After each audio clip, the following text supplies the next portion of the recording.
Hello ಎಲ್ಲರಿಗೂ ನಮಸ್ಕಾರ. Welcome back to incredible Indumathi's channel. ನಾನಿವತ್ತು ಫ್ರಿಡ್ಜ್ ಕ್ಲೀನಿಂಗ್ ಮತ್ತು ಫ್ರಿಡ್ಜ್ ಟೂರ್ನ ಮಾಡ್ತಾ ಇದ್ದೀನಿ. ಇದು ನಮ್ಮ ಅಮ್ಮನ ಮನೆ ಫ್ರಿಡ್ಜು. ಇದು Samsung 3 star convertible 5-in-1 digital inverter. ಇದು ಡಬಲ್ ಡೋರ್ ರೆಫ್ರಿಜರೇಟರ್. ಇದು ಡಿಜಿಟಲ್ ಡಿಸ್ಪ್ಲೇ. ಇದರಲ್ಲಿ ನಾವು ಫ್ರೀಸಿಂಗ್ ಆಪ್ಷನ್ನ ಸೆಟ್ ಮಾಡ್ಕೋಬೋದು. ಅಮ್ಮನ ಮನೆ ಫ್ರಿಡ್ಜನ್ನೇ ನಾವಿವತ್ತು ಆರ್ಗನೈಸ್ ಮಾಡ್ತಿರೋದು. ಆದಷ್ಟು ಬೇಗ ನನ್ನ ಮನೆ ಫ್ರಿಡ್ಜ್ ಟೂರ್ನ ಕೂಡ ಮಾಡ್ತೀನಿ. ನೋಡಿ, ಟಾಪ್ ಕಂಪಾರ್ಟ್ಮೆಂಟ್ ಫ್ರೀಸರ್ನಲ್ಲಿ ಅಮ್ಮ ಮಸಾಲ ಐಟಮ್ಸ್ನೆಲ್ಲ ಜೋಡಿಸ್ಕೊಂಡಿದ್ದಾರೆ. ಫ್ರಿಡ್ಜ್ ಓಪನ್ ಮಾಡಿದಾಗ ಇಲ್ಲಾಂದರೆ ಅಡುಗೆ ಮಾಡಬೇಕಾದ್ರೆ ಅಮ್ಮ ತುಂಬಾ ಕಷ್ಟಪಡ್ತಿರ್ತಾರೆ ಮಸಾಲ ಐಟಮ್ಸ್ನೆಲ್ಲ ಹುಡ್ಕೋಕ್ಕೆ.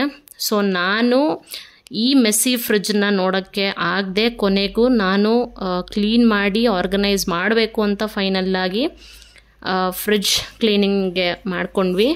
ಕೆಳಗಡೆ ಕಂಪಾರ್ಟ್ಮೆಂಟು ಹೀಗೆ ಇದೆ ನೋಡಿ, ತುಂಬ ಅನ್ಆರ್ಗನೈಸ್ಡ್ ಆಗಿದೆ. ಫ್ರಿಡ್ಜ್ ಓಪನ್ ಮಾಡಿ ಏನಾದರೂ ತೊಗೋಬೇಕಂದ್ರೆ ತುಂಬಾ ಕಷ್ಟ ಹುಡುಕಿ ತೊಗೊಳೋಕ್ಕೆ.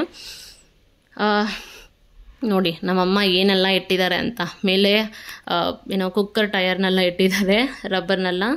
ಸೊ ಈ ಥರ ಇರೋ ಈ ಫ್ರಿಡ್ಜನ್ನು ನಾವು ಆರ್ಗನೈಸ್ ಮಾಡೋಣ ಬನ್ನಿ. ಈಗ ಫಸ್ಟು ಫ್ರಿಡ್ಜ್ನಲ್ಲಿ ಇರೋ ಎಲ್ಲ ಸಾಮಗ್ರಿಗಳನ್ನೂ ತೆಗೆದು ಇಟ್ಕೊಳ್ಳೋಣ. ಈ ಮಸಾಲ ಐಟಮ್ಸ್ ಕೆಲವೊಂದು ಎಕ್ಸ್ಪೈರಿ ಡೇಟ್ ಮುಗಿದಿದ್ರು ಅಮ್ಮ ಅದನ್ನು ನೋಡ್ಕೊಂಡೆ ಅದನ್ನು ಹಾಗೆ ಇಟ್ಕೊಂಡಿದ್ರು.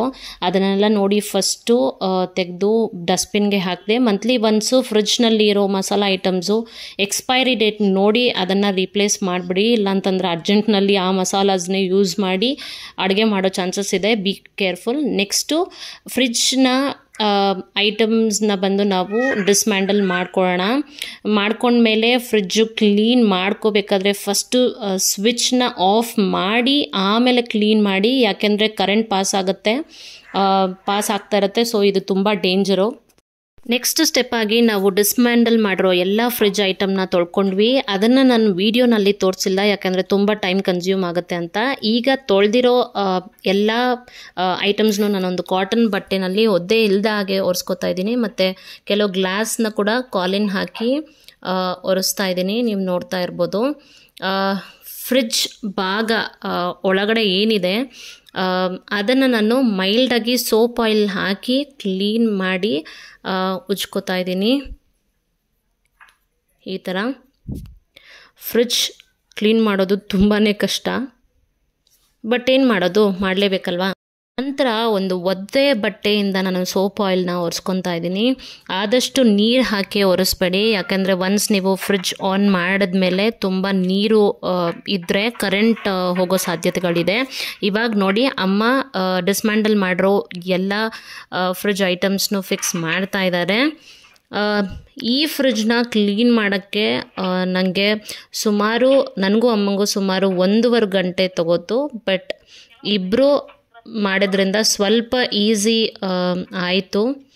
ಆಲ್ಮೋಸ್ಟ್ ನಮ್ಮ ಫ್ರಿಡ್ಜ್ ಡೀಪ್ ಕ್ಲೀನಿಂಗ್ ಕೊನೆಗೂ ಮುಗೀತು.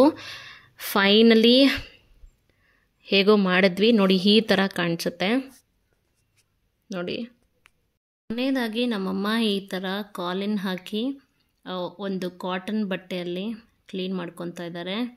ಯಾಕೆಂದರೆ ಒಳಗೆ ಮಾತ್ರ ಚೆನ್ನಾಗಿದ್ರೆ ಸಾಕ, ಹೊರಗಡೆನೂ ಕ್ಲೀನ್ ಆಗಿರಬೇಕಲ್ವ, ಏನಂತೀರಾ? ನೀವು ನಂತರ ಫ್ರೀ ಇದ್ದಾಗ ಈ ಥರ ನಿಮ್ಮ ಅಮ್ಮಂಗೆ ಒಂದು ಸಣ್ಣ ಪುಟ್ಟ ಹೆಲ್ಪ್ ಮಾಡಿ ಒಳ್ಳೆಯ ಹೆಸರನ್ನ ತಗೊಳ್ಳಿ. ಈಗ ನಾವೊಂದು ಸ್ಪೆಷಲ್ ಸೆಗ್ಮೆಂಟ್ಗೆ ಬಂದಿದ್ದೀವಿ. ಬನ್ನಿ ಈಗ ನಮ್ಮ ಫ್ರಿಡ್ಜ್ ಹೇಗೆ ಕಾಣಿಸ್ತಾ ಇದೆ ಅಂತ ನೋಡೋಣ. 1 2 3 ತಡಾ ನೋಡಿ, ನಮ್ಮ ಫ್ರೀಸರ್ ಈಗ ಎಷ್ಟು ಚೆನ್ನಾಗಿ ಕಾಣಿಸ್ತಿದೆ ಅಲ್ವಾ ಮೊದಲಿಗಿಂತ. ಇದರಲ್ಲಿ ನಾನು ಎಲ್ಲ ಮಸಾಲ ಐಟಮ್ಸ್ ಇಟ್ಟಿದ್ದೀನಿ. ಒಂದು ಕಂಟೈನರ್ ಬಾಕ್ಸಲ್ಲಿ ನಾವು ಅದನ್ನು ಸ್ಟೋರ್ ಮಾಡಿದ್ದೀವಿ ಈ ರೀತಿ. ನೆಕ್ಸ್ಟು ಈ ಗ್ಲಾಸ್ ಕಂಟೈನರಲ್ಲಿ ನಾವು ಬಟರ್ ಹಾಕಿಟ್ಟಿದ್ದೀವಿ. ಇದು ಕೆಳಗಡೆ ಒಂದು ಐಸ್ ಕ್ರೀಮ್ ಕಂಟೈನರ್. ಇದರಲ್ಲಿ ಆಗಾಗ ನಾನು ನಮ್ಮಮ್ಮ ಬಾದಾಮ್ ಐಸ್ ಕ್ರೀಮ್ ಮಾಡಿ ತಿಂತಿರ್ತೀವಿ. ಇದು ನೆಕ್ಸ್ಟ್ ಕಂಟೈನರ್. ಈ ಕಂಟೈನರಲ್ಲಿ ಸಹ ನಾವು ಮಸಾಲ ಐಟಮ್ಸ್ನ ಇಟ್ಟಿದ್ವಿ, ಯಾಕೆಂದರೆ ಅಷ್ಟೊಂದು ಮಸಾಲ ಐಟಮ್ಸ್ ಅಮ್ಮನ ಹತ್ರ ಇತ್ತು ಇಟ್ಕೊಳ್ಳೋದಕ್ಕೆ. ನೋಡಿ ಈ ಥರ ಗರಂ ಮಸಾಲ, ಪಲಾವ್ ಮಸಾಲ ಮತ್ತು ಆಲ್ ಐಟಮ್ಸ್ ಏನೇನು ಅಮ್ಮ ಇಟ್ಕೊಂಡಿದ್ರು ಅದನ್ನೆಲ್ಲ ಇಲ್ಲಿ ಜೋಡಿಸ್ಕೊಂಡಿದ್ದೀವಿ. ನೋಡಿ ಈ ಭಾಗದಲ್ಲಿ ನಾವು ಕಿಸಾನ್ ಕೆಚಪ್ ಇಟ್ಟಿದ್ದೀವಿ, ಮತ್ತು ಇದು ಚಿಲ್ಲಿ ಸಾಸ್, ಇದು ಕಿಸಾನ್ ಸಾಸ್, ಇದು ಸೋಯಾ ಸಾಸ್ ಮತ್ತು ಚಿಲ್ಲಿ ಸಾಸ್, ವಿನಿಗರ್ ಮತ್ತು ಕ್ರೀಮ್, ಫ್ರೆಶ್ ಕ್ರೀಮ್ ಇದನ್ನೆಲ್ಲ ಇಟ್ಟಿದ್ದೀವಿ. ಕೆಳಗಡೆ ಇದು ಪಿಜ್ಜಾ ಪಾಸ್ತಾ ಸೀಸನಿಂಗ್, ಇದು ಚಿಲ್ಲಿ ಫ್ಲೇಕ್ಸ್, ಇದು ಮಿಕ್ಸ್ಡ್ ಹರ್ಬ್ಸ್, ಮತ್ತು ಇದು ಬೇಲ್ಪುರಿ ಮಸಾಲ, ಮತ್ತು ಇದು ತಂದೂರಿ ಮಯೋನೀಸ್, ಮತ್ತು ಮಯೋನೀಸ್, ಪಾನಿಪುರಿ ಮಸಾಲ, ಮತ್ತು ಚೋಲೆ ಮಸಾಲ, ಇದು ಚಾಟ್ ಮಸಾಲ, ಮತ್ತು ಇದು ಅಮೆಚೂರ್ ಪೌಡರು. ಈ ಥರ ಗರಂ ಮಸಾಲ ಮತ್ತು ಎಲ್ಲದನ್ನು ನಾವು ಜೋಡಿಸ್ಕೊಂಡಿದ್ದೀವಿ. ನೋಡಿ ಈ ಥರ ಜೋಡಿಸ್ಕೊಂಡು ಇಟ್ಕೊಂಡ್ಮೇಲೆ ನಮ್ಮಮ್ಮ ಅದೆಷ್ಟು ಸತಿ ಫ್ರಿಜ್ಜನ್ನು ತೆಗೆದು ನೋಡ್ತಿದ್ರು ಗೊತ್ತಿಲ್ಲ, ಅಷ್ಟು ನೋಡಿ ಖುಷಿ ಪಡ್ತಾಯಿದ್ರು. ಇದನ್ನು ಹೇಳೋದು ಮತ್ತೆ ಇಲ್ಲಿ ಬಂದು ನಾವು ಫ್ರೀಝರ್ ಪ್ಯಾಕೆಟ್ಸ್ನ ಇಟ್ಟಿರ್ತೀವಿ, ಅಂದರೆ ಐಸ್ ಕ್ಯೂಬ್ಸ್ ಯಾವಾಗಲೂ ಎಮರ್ಜೆನ್ಸಿಗೆ ಇಟ್ಕೊಳ್ಳೋದು ಒಳ್ಳೆಯದು. ಏನಾದರೂ ಗಾಯ ಆದಾಗ ಐಸ್ ಕ್ಯೂಬ್ಸ್ನ ಇಟ್ಟರೆ ಆ ಊತ ಒಂದು ಕಮ್ಮಿ ಆಗುತ್ತೆ ಅಂತ ಫ್ರೀಝರಲ್ಲಿ ನಾವು ಯಾವಾಗಲೂ ಸ್ಟಾಕಲ್ಲಿ ಇಟ್ಟಿರ್ತೀವಿ. ಸೆಕೆಂಡ್ ಸೆಕ್ಷನಲ್ಲಿ ಏನಿದೆ ಅಂತ ನೋಡೋಣ. ನೋಡಿ ಇದು ನಮ್ಮ ಸೆಕೆಂಡ್ ಸೆಕ್ಷನ್.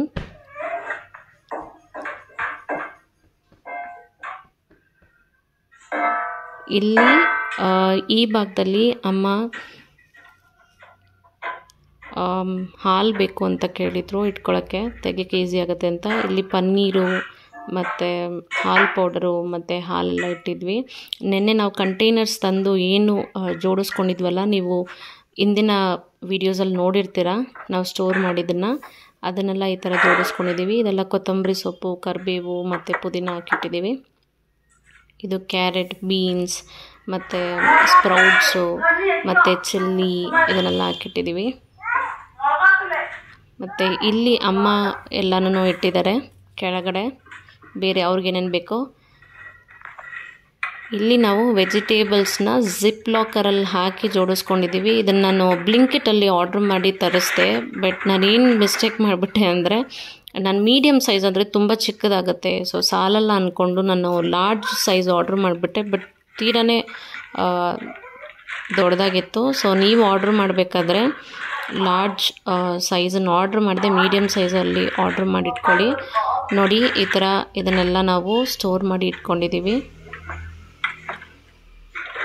ತುಂಬ ಚೆನ್ನಾಗಿ ಕಾಣ್ತಿದೆಯಲ್ಲ ಈಗ. ಸೊ ಈ ಥರ ನಿಮ್ಮ ಫ್ರಿಜ್ಜನ್ನು ನೀವು ಆರ್ಗನೈಸ್ ಮಾಡಿ ಇಟ್ಕೊಳ್ಳಿ, ಸೊ ದಟ್ ನಿಮಗೆ ಈಸಿಯಾಗಿರುತ್ತೆ, ನೋಡೋಕ್ಕೂ ತುಂಬ ಚೆನ್ನಾಗಿ ಕಾಣುತ್ತೆ. ಇಲ್ಲಿ ನಮ್ಮಮ್ಮ ದೇವ್ರಿಗೆ ಹಾಕೋಂಥ ಹೂವನ್ನು ಇಟ್ಕೊಂಡಿದ್ದಾರೆ. ಮತ್ತು ನಿನ್ನೆ ಉಳಿದಿರೋದು ಏನಾದರೂ ಸಾರಿದ್ರೆ ಅದನ್ನು ಸ್ಟೀಲ್ ಪಾತ್ರೆಯಲ್ಲಿ ಇಡದೆ ಯಾವುದಾದ್ರು ಕಂಟೈನರ್ಸಲ್ಲೇ ಹಾಕಿಡಿ, ಆವಾಗ ನೋಡೋಕ್ಕೆ ಚೆನ್ನಾಗಿ ಕಾಣುತ್ತೆ, ಮೆಸ್ಸಿಯಾಗಿ ಕಾಣಲ್ಲ. ಮತ್ತು ಇಲ್ಲಿ ನಾವು ಸದ್ಯಕ್ಕೆ ಏನೂ ಇಟ್ಟಿಲ್ಲ. ಕೆಳಗಡೆ ನಾವು ಎಗ್ಸನ್ನು ಜೋಡಿಸ್ಕೊಂಡಿದ್ದೀವಿ, ಮತ್ತು ಇಲ್ಲಿ ನಾವು ಕುಡಿಯೋ ನೀರನ್ನು ಜೋಡಿಸ್ಕೊಂಡಿದ್ದೀವಿ. ಸೊ ಫೈನಲಾಗಿ ನಮ್ಮ ಫ್ರಿಡ್ಜ್ ಟೂರ್ ಮತ್ತು ಫ್ರಿಡ್ಜ್ ಕ್ಲೀನಿಂಗ್ ವಿಡಿಯೋನ ಇಲ್ಲಿಗೆ ನಾನು ಮುಗಿಸ್ತಾ ಇದ್ದೀನಿ. ಈ ಥರ ವೀಡಿಯೋಸ್ಗೆ ನನ್ನ ಚಾನಲ್ನ ಫಾಲೋ ಮಾಡಿ ಮತ್ತು ಪ್ಲೀಸ್ ಸಪೋರ್ಟ್ ಮಾಡಿ. See you in the next video. Take care, bye. ಒಂದು ನಿಮಿಷ ಪ್ಲೀಸ್, ನನ್ನ ಚಾನಲ್ನ ಲೈಕ್ ಮಾಡಿ, ಸಬ್ಸ್ಕ್ರೈಬ್ ಮಾಡಿ ಮತ್ತು ಶೇರ್ ಮಾಡೋದು ಮಾತ್ರ ಮರಿಬೇಡಿ.